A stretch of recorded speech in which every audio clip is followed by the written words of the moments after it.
President Trump is pushing back his ultimatum at Iran's request for the country to reopen the Strait of Hormuz or face U.S. strikes on its power plants.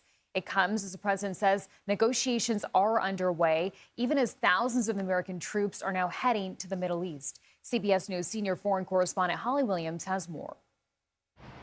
President Trump claimed in a social media post this morning that Iranian negotiators are begging to do a deal, even as they deny that publicly. The president also warned Iran to, quote, get serious soon before it's too late. But Iran says it has its own conditions for stopping the war, which is now nearly a month old. Those conditions include an end to, quote, aggression and assassinations, as well as a demand for reparations. Speaking on Iran's state TV, the Iranian foreign minister said, quote, we do not intend to negotiate and no negotiations have taken place.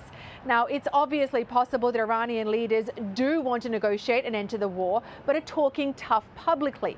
There's little question that the conflict has further weakened the regime, with the Pentagon saying today that U.S. forces have hit over 10,000 targets in Iran, and Israel announcing that it killed the naval commander of Iran's Revolutionary Guards.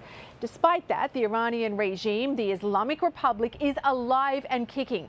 And the regime has shown it has a powerful economic card to play, effectively paralyzing oil shipping through the Strait of Hormuz, inflicting global economic pain and putting pressure on President Trump to end the war. There's speculation that the U.S. could use ground troops to seize control of Iran's Karg Island, through which the Iranians export around 90% of their oil. That would put even more economic pressure on the Iranian regime. But a big question is whether Iran's leaders would ultimately prefer to do a deal for their survival or die fighting.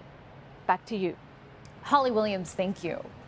And for more on this, want to now bring in CBS News political reporter Zach Hudak. Zach, good to see you. A lot to get through here. So let's start with this. President Trump today warning Iran to strike a deal or else. What does this say about the state of those talks? Chanel, I think it illustrates that this is a situation that keeps getting more and more tense. And what we're hearing from the two sides is, frankly, contradictory. We've heard from Iran that the U.S. is essentially negotiating with itself, that the 15-point plan that was proposed, they see it as totally unsuitable and don't see a way to move forward on negotiations. Donald Trump, on the other hand, the president, says that Iran has been begging for a conclusion. And this is characteristic of the way he typically talks about negotiations. But he's speaking from a point of major strength. Listen to what he had to say about this morning. They are begging to make a deal, not me. They're begging to make a deal. And anybody that saw what was happening over there would understand why they want to make a deal.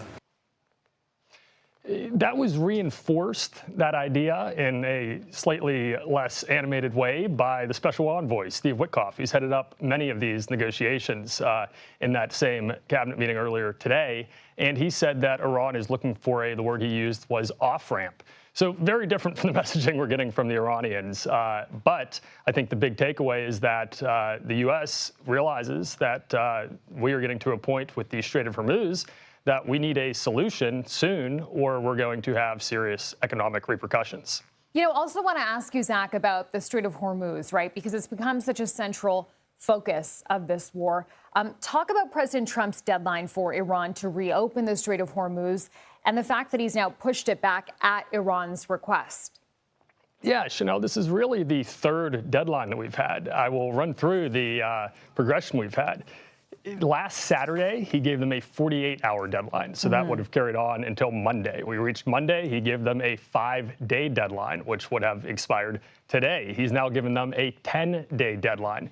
And we just heard from him. He had just called into Fox News not long ago, and he said that what actually happened was Iran had requested a 7-day extension, and he said, no, I'll give you 10 because you let ships through. You let 10 ships come through, so I will give you 10 days. So I think this is really a good example of the president's negotiating style, which has a carrot and a stick element. He likes to apply pressure and then give you even more than you ask for. And I think it's a sign of what is likely to come in these continued negotiations. I will point out, I don't know how many times we can create a deadline and then extend it before the deadlines stop meaning as much. But so far, it's had some success in the administration's view, just because it's getting some of those ships through and getting some oil out to the world. Okay, yep, we'll keep our eyes peeled on how that strategy unfolds. Thank you so much, Zach. Appreciate it.